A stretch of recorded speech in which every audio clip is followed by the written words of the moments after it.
Hello and welcome to the OnlyBets Sports Podcast with me, SternBets, and DrewDelucci. We are here to bring you the best bets in the world of sports. But real quick, before we get started, please go like and subscribe our stuff. We're on Apple Podcasts. I'm on Substack. We're on Apple, Spotify. We're everywhere you get your podcasts. We finally hit 1,500 listeners, which 1,500 downloads, not the same as listeners. But it's an incredible reception for just finishing our first month of recording. So, without further ado, Drew, how you doing today, man? Doing good. Um, Auburn decided not to play yesterday in the first half. Actually, it wasn't even them. It was Mississippi State that just absolutely shot out their minds. Like Mississippi State in the first half went 12 of 17 from three. 12 of 17 from three is absolutely unheard of for any NBA first half or college first half. And if you look at Mississippi State's metrics, they're 306 in the nation in 3-point percentage. And then what's crazy is I decided to watch towards the end of the game. Auburn came back. They're up 7 with 2:30 left. They've been on 14. And then they blew that too. They ended up losing by 4 or 5 somehow. So that was crazy. Yeah, tell us about that Arkansas game. Went to double overtime. That was insane. Alabama did not quit even though they were down. I think they were down 15 points at one point in the game.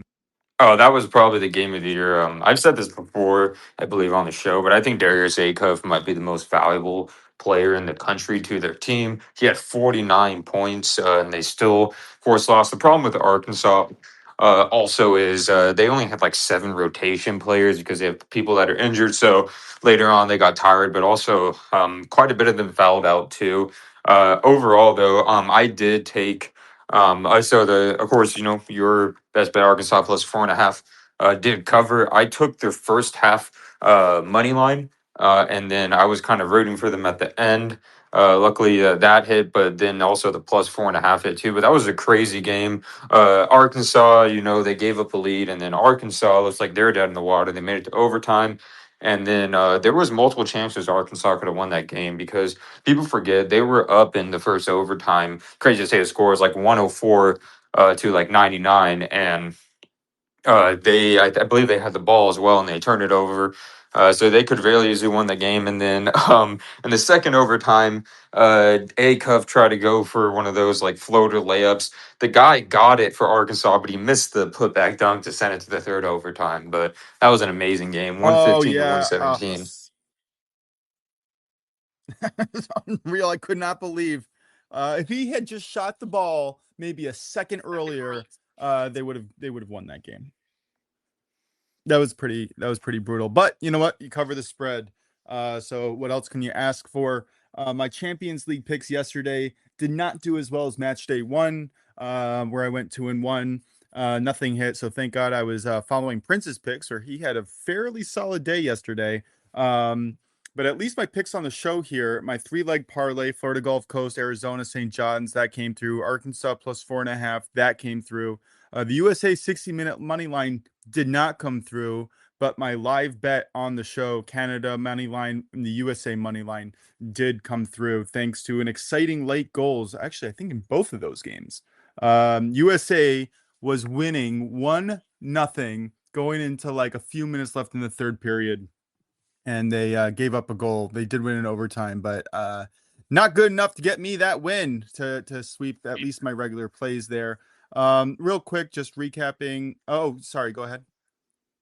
Oh no, I was going to mention something because I have family that are Michigan fans. So my stepdad's side of the family, they're big Michigan fans, and my uncle Mitchie, he messaged in the chat. It showed a picture of Michigan 2. The other team won because both the people that scored were Michigan players.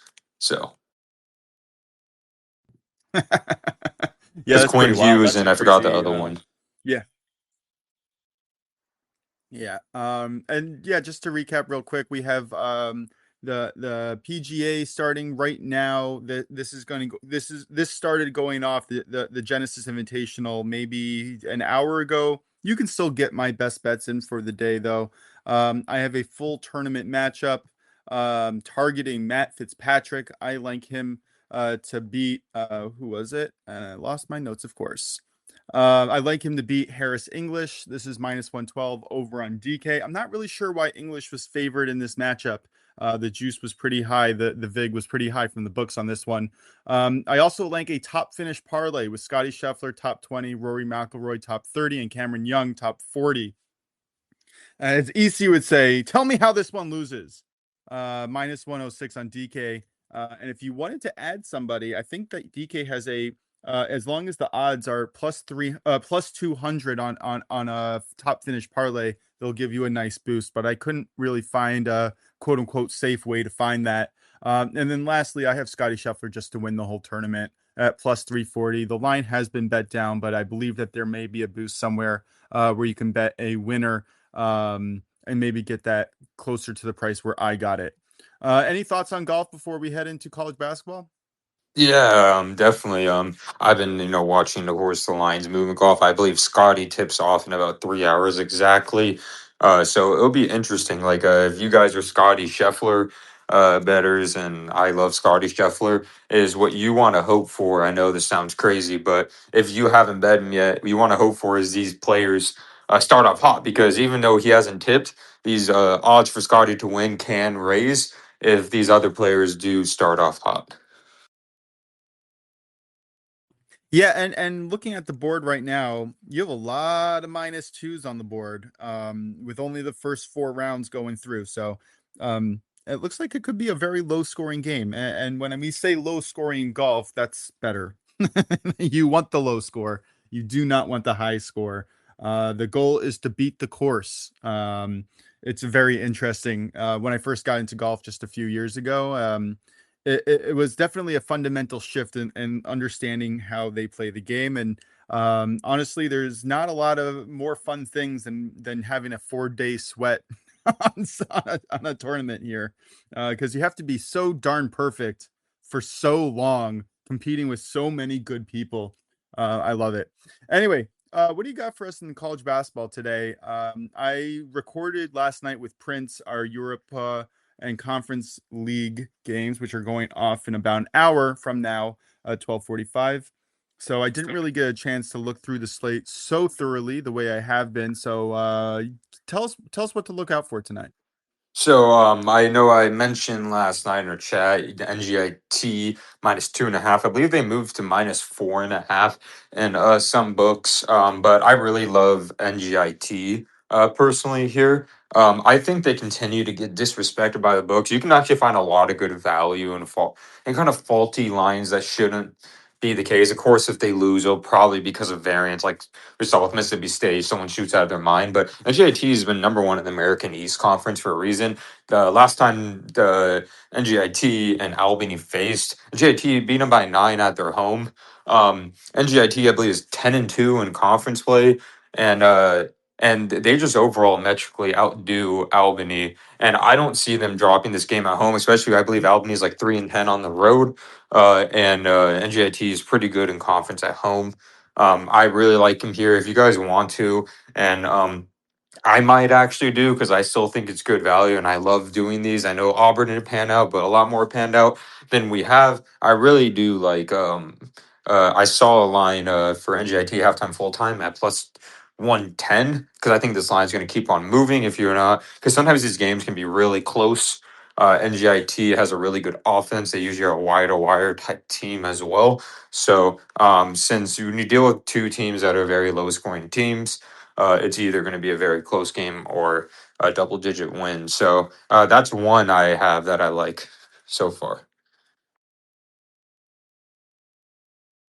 Yeah, I have an edge on the model there. Projected spread -6. Not a great edge, but it's definitely an edge, and the model links them to win 65% of the time. So I love it. Yep, and then the other one is from the same league. The one I found interesting, I saw a big edge on this. It's actually an hour before this game. It's the 4 o'clock Mountain Standard Time / 6 Eastern. It's Vermont at UMBC. So last time these guys faced, UMBC lost at Vermont. And usually there's good revenge spots in these cases. And UMBC, they're a really good team, and it looks like Vermont's gaining steam. UMBC is, I believe, 9-2 in conference, right behind, and then Vermont's right behind them. I think they're like 8-3 in conference.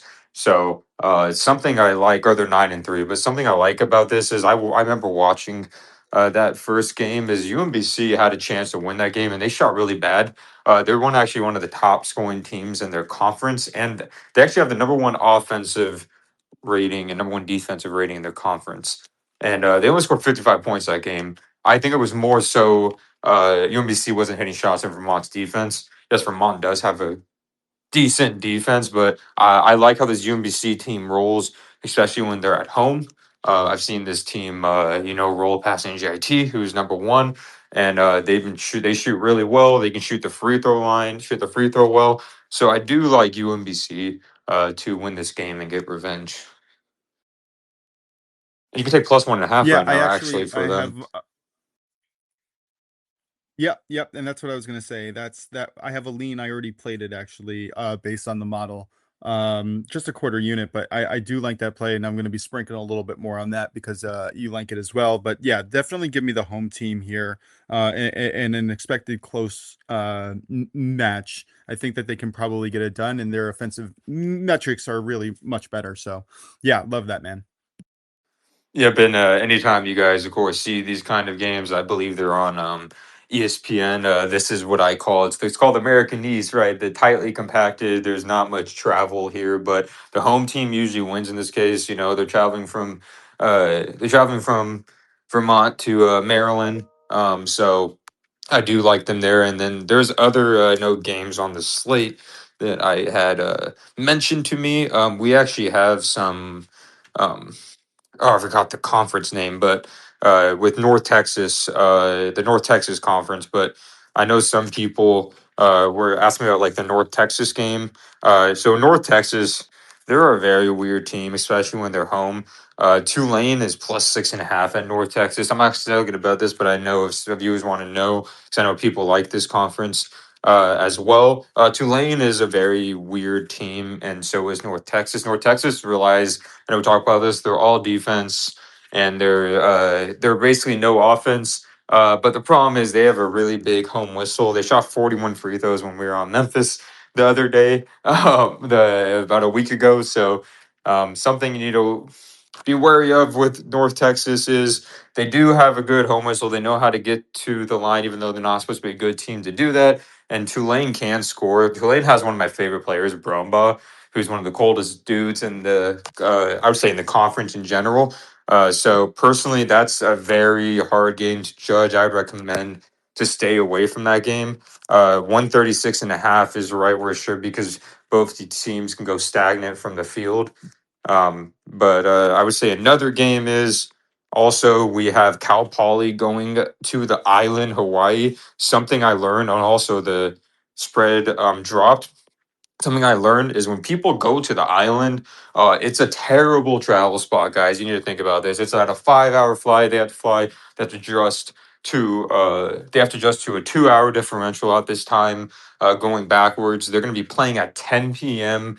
They're actually going to be playing at 9 p.m. Pacific time for Hawaii. That's only like 7 p.m. Anytime I've seen people go to the island, they usually do not cover. It's kind of crazy to think about because when CSUN, CS Northridge, went to Hawaii. They won. Hawaii won by like I think it was like 20 or 30 points. But when Hawaii went there, they lost by like double digits. So be wary of those kind of 10.5 spreads you see at Hawaii. They have probably just because of the travel spot, you can make an argument the best home court advantage outside of like Allen Fieldhouse or something, but just because the travel spot. Yeah, also keep in mind where they're playing. Like when these college teams go to New York, right, and they go to the Big Apples or Miami or Las Vegas, sometimes they get a little distracted by the the neighborhood. Yep, I just have like the Hawaii, under you get 161 distracted. and a half here. Yeah, I mean, I would be. I'm a teenager, and you're in a really nice place with And you just travel, you're exhausted. It's a lot easier to go out. Like, these guys are all, what, between 19 and 22, Yeah, 23, in the exactly. prime of um so yeah, just be aware of that. And I do like the under 161 and a half a lot. There's a massive a 9 point margin here on the total here that just can't ignore that. So I'm on that for a half a unit. Oh yeah, I definitely love that because something I also noticed about when people go to Hawaii, offenses dip as well.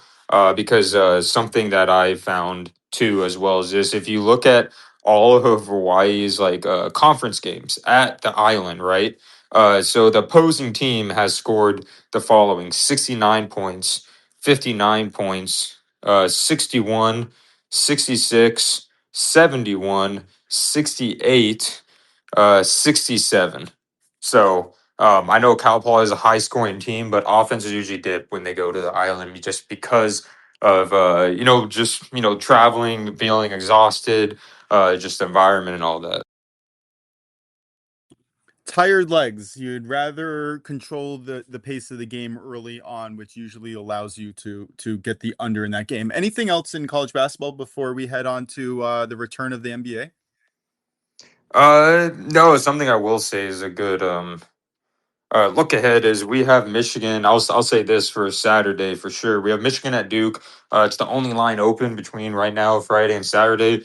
Michigan is -2.5 at Duke. I think this is gonna be a great non-conference game, and I'm looking forward to it. I don't really have necessarily a say in this game because what I worry about, guys, and I think people should worry about is since it is a non-conference game, and I mentioned yesterday. This won't affect either team if they win or lose. Of course, they want to win to establish like their dominance in a way, if that makes sense, of like being trying to be the number one overall seed. But this doesn't affect Michigan's record for conference to win the conference if they lose, and doesn't affect Duke's as well. So I think it'll be a great game to enjoy and watch. Yeah, I'll be looking at an over or under in that game for sure. I'm not interested in touching the spread unless it's just ridiculous. If you're going to give me two possessions on either side, right, you got to take it. That's pretty much the only rule here. And then obviously the over and under is probably the best look if you're looking to bet on that game, which I think I will be because I am very interested in watching that, and getting a little juice on on the action is fun. Anything else? Nope, that's it. All right, cool. So I'm gonna go straight to the NBA. Welcome back. This is a few spots here that I really liked. I only chose two-leg parlay, um, but I wanted to talk about maybe the Atlanta Hawks versus Sixers. I really think that with the rest on Joel Embiid, I got to think that the Sixers are the right play here. Um, Atlanta's not has not been great, but again, we're talking about a week of rest, and I'm going to try to be a little bit careful before diving fully into the NBA. But I did like the following play here. The Brooklyn Nets are playing at the Cavs, and the Cavs are just defensive juggernauts. They have Evan Mobley coming back. I don't see how Brooklyn really keeps close. And while I did like the full spread here, I'm just gonna dip it down just a little bit, half it. It's at minus 14 and a half. That's what it was at last night. I'm gonna take the minus 7.5 spread and parlay it with Boston money line. And I wanted to get your thoughts here because you're our residential Warriors expert. But Boston is going into Golden State, and I mean, they're missing their key players here, right? They're I just don't really see how they're going to compete against one of the best teams in the league. Right? Boston should blow them out, but the spread is holding pretty tight. So, what are your thoughts there?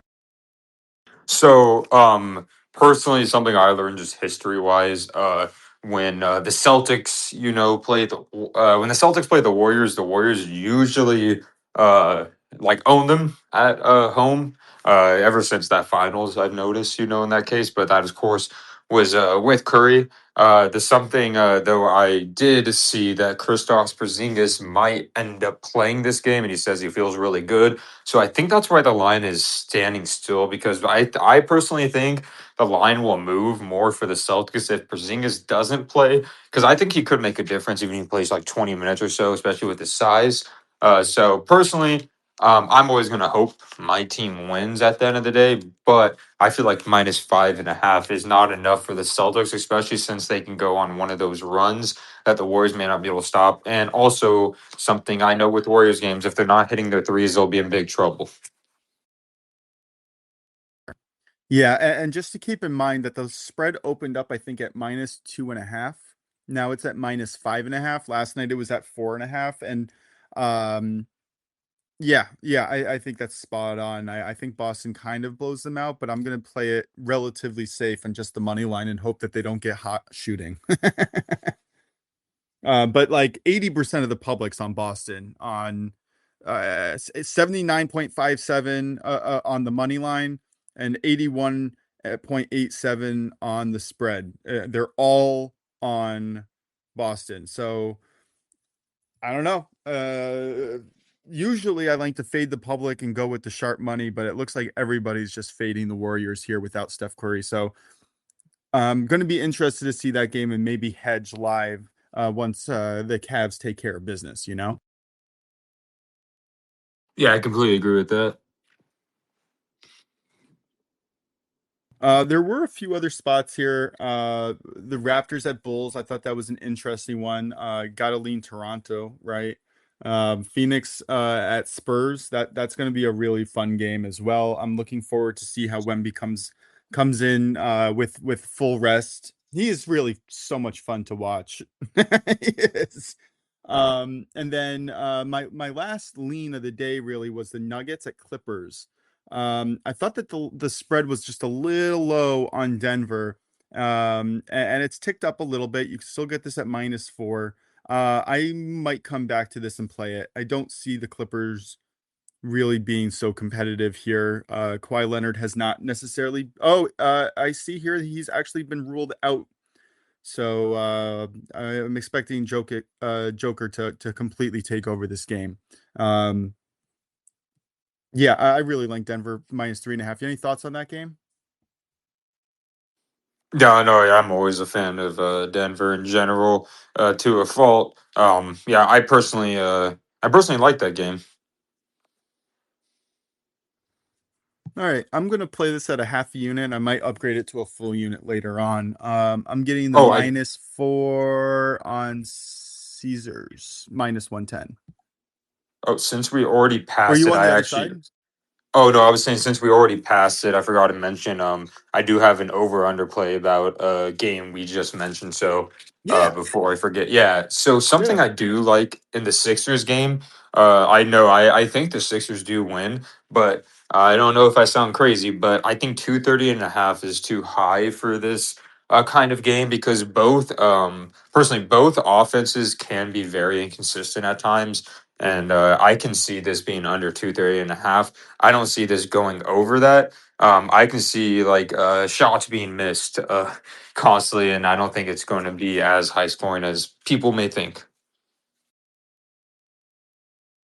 Yeah, I like it. Especially if Embiid's playing, he really kind of puts a dent in other people's offenses. Yeah, like I because the Sixers don't play as fast as people think as well, and sometimes the Hawks will not play as fast too. Those times they'll like stall, with Jalen and stuff. So Yeah, yeah. Anything else quick on the It's gonna be hard court interesting to before see we move Kaminga on too. to? Yeah, I'm very excited to see. Like, is it going to be like when he was with the Warriors, right? And he started out really, really strong, in a motivation spot to kind of prove himself. I'm very interested to see how he comes out because like his talent is unbelievable. It's really just the rest of it that kind of lingers and creates doubt, right? Yeah, he has stupid athleticism, and as Kevin Harlan said one time, he has stupid bounce. Who's that tight end on the Falcons? I feel like it's kind of similar to him, Kyle where Pitts, if you freak were of to nature. create a player.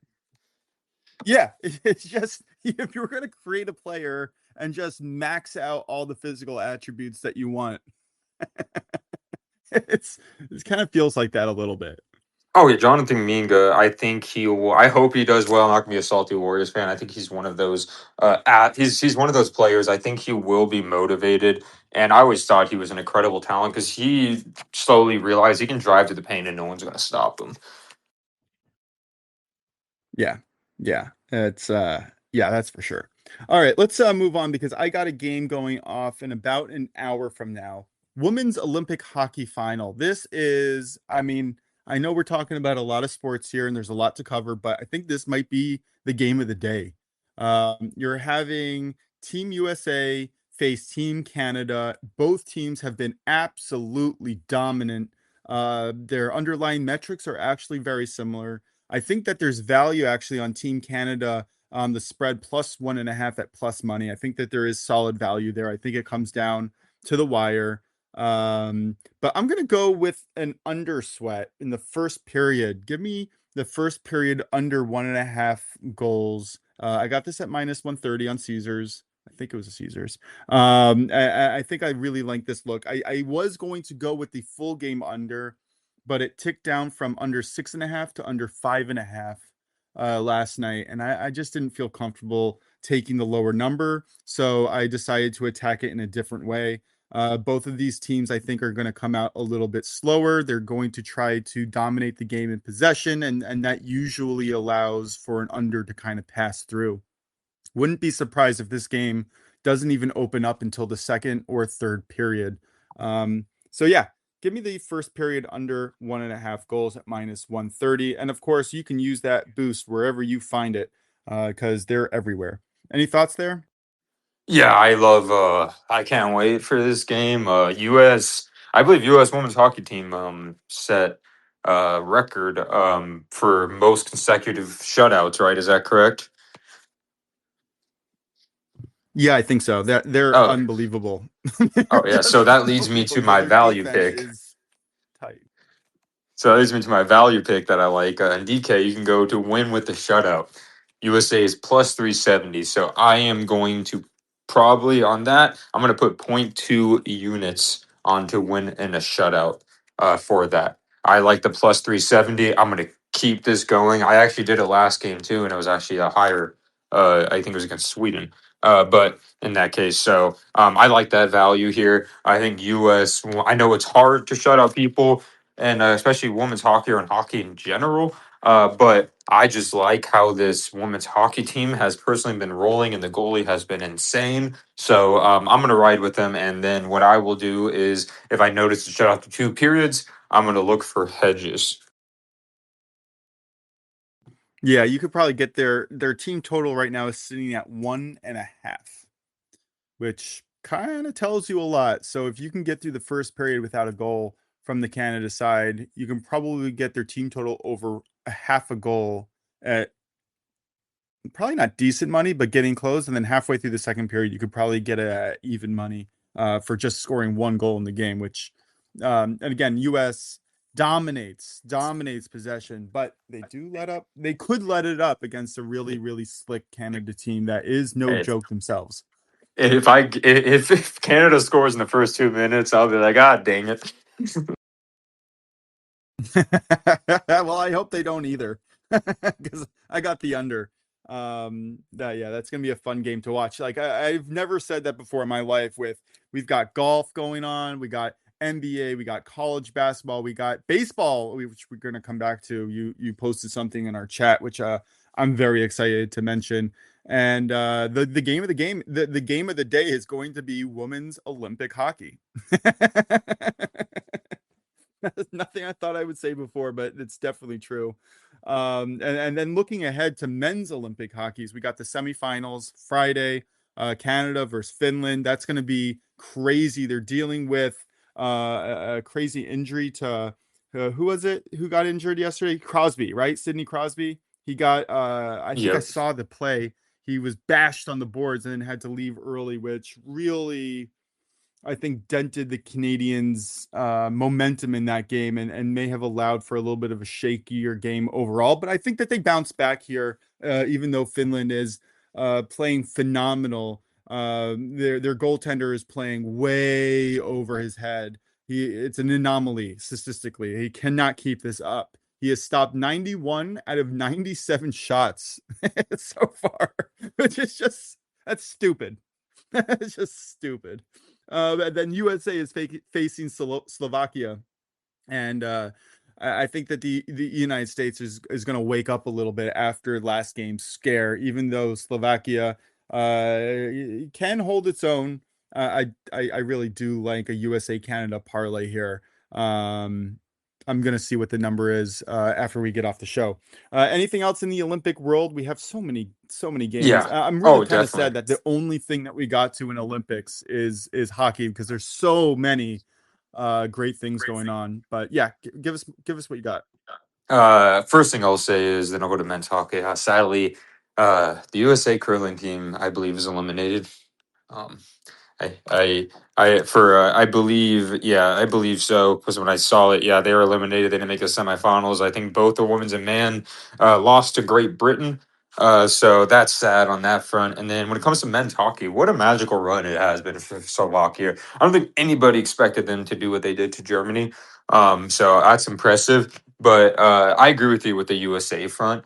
When I'm looking at these lines, I think USA is going to wake up. I think USA needed overtime game like that. They needed that to wake them up and realize, hey, they're not just going to dominate everyone to Canada. And we all know what we want at the end of the day. We want Canada versus USA. The men's teams for both cannot be outshined by the women's. Hockey. That's what they're thinking. Like, hey, they did their job. We need to do our job, right? That's what both teams are thinking. So, I think that what I may like, in my personal opinion, because I think the closer game, in my personal opinion, should be the Finland, Canada, the Slovakia, USA. Yes, Slovakia is on a magical run, but USA, if they actually put the full effort, they should win by 2 to 3 goals against Slovakia. I am interested to see, like you said, the 6 minute money line for both to where I'm willing to do something like Canada money line with USA 60 minute money line and see how that is. But overall, though, I am looking forward to tomorrow for both those games. I believe the Canada Finland game starts at 10:40 tomorrow, and the USA starts at I believe it's like 3:10. Yep, exactly. Actually, I wasn't going to bring this on the show because I really don't like bringing picks where I had to use a boost to play them. But MGM has been giving out boosts for men's hockey every single match day here. So I took Canada Finland under 7.5 goals, parlayed with Slovakia's team total under 2.5 goals. And with the boost, I got that at -146, which is not pretty, and that's why I didn't share it so far. But I think that there's a lot of value here, even if like I was gonna take the under in the full game, but I do kind of think that USA might have a fire under their butts and they might just go crazy. So I like the under team total for Slovakia, and I like the full game under in Canada versus Finland. Again, Canada is just going to try to play bully ball and possession it, and not sure if Finland's going to be able to do anything about it. And if they do, I like a 2-2, 2-3 type of a regulation score. I don't think that this game goes over 7 goals. Do you like that? Or I shouldn't ask you that straight up, but do you have any thoughts on that?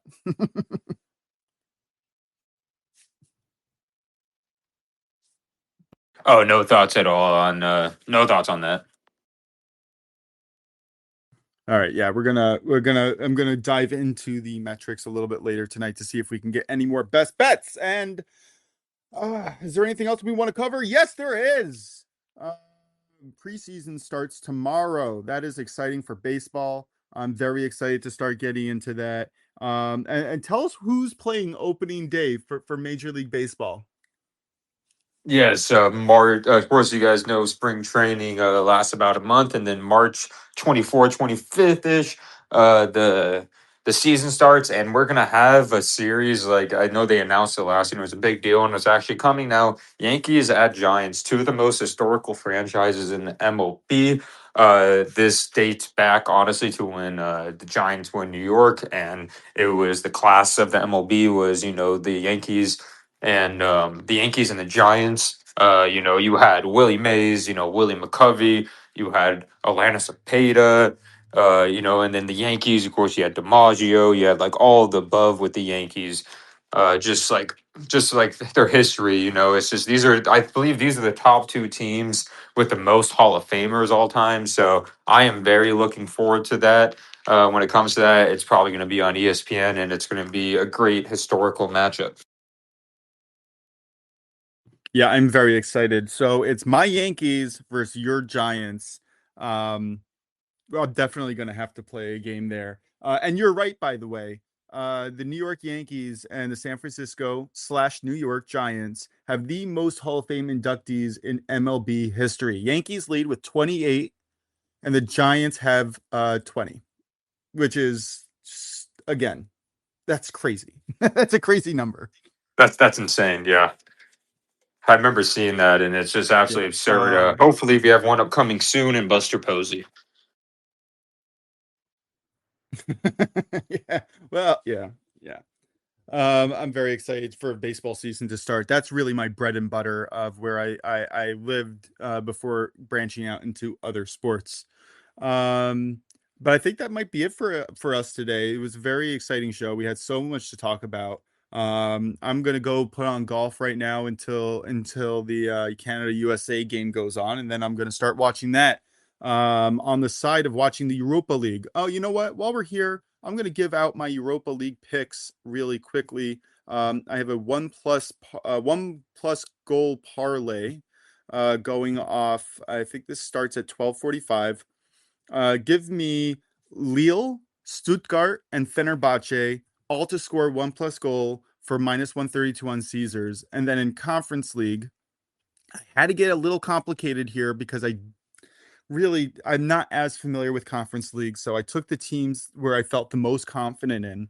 AZ Alkmaar to score one plus goal and double chance, which means if they tie or win, this cashes. Lech Poznan, one plus goal and double chance. Same thing.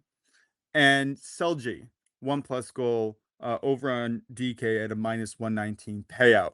And if you want to get Prince's picks, he has 1, 2, 3, 4, 5, 6, 7, 8, 9, 10, 11, 12, 13 plays across the slate today. And that doesn't even include our two show plays, which was Lille, Red Star Belgrade, both teams to score, and Celtic Stuttgart, both teams to score in over 2.5 goals. And correct me if I'm wrong, Michael, who's listening right now. I'm pretty sure he's the one that pointed that play out. He is our residential Celtic fan. So I'm going to be very excited to keep hearing about that as we move forward because getting people who understand these teams on a day-to-day basis more than what we do just in the analytics and stats department, that's invaluable information. So yeah, definitely look to see Celtic concede and score goals today. Drew, anything else before we wrap up with our best bets? Nope. All right, close this out with your best bets, man. Yeah, my best bets are UMBC plus 1.5 minus 110, and then I like NGIT. I'll personally do it this way: halftime, full time plus 110. But that's it. Nice. Yeah, make sure you send that to me so I can get it in as soon as we can. I am taking the Europa League and Conference League bets that I just pointed out. I'm also going to take USA Canada Olympics women hockey, a first period under 1.5 goals, minus 130. I love that. Scotty Scheffler to win the Genesis Invitational, plus 340. Top finish parlay, Scotty Scheffler, top 20. McElroy, top 30. And Cameron Young, top 40 at minus 106. And then I have a tournament matchup featuring Matt Fitzpatrick over Harris English. I also took an NBA parlay today with Cleveland minus 7.5 against Brooklyn. Parlayed with Boston money line. That's at minus 108 on FanDuel. And then I also took a minus 4 half a unit play on Denver. Minus 110. I think that was on ESPN or Caesars. I forget exactly right now, but I'll look it up and I'll put it on the article as soon as we finish up here. Thank you everybody for listening. I really appreciate your time. If you have any feedback, comments, please feel free to reach out. We're pretty friendly. This is just, we're just growing. This is just the start. We just got into our second month of recording. So we're just going to keep growing, getting better. Go like our podcasts on Spotify and Apple Podcasts. Go follow me on Substack, and Drew and I on Twitter, X, however you want to call it.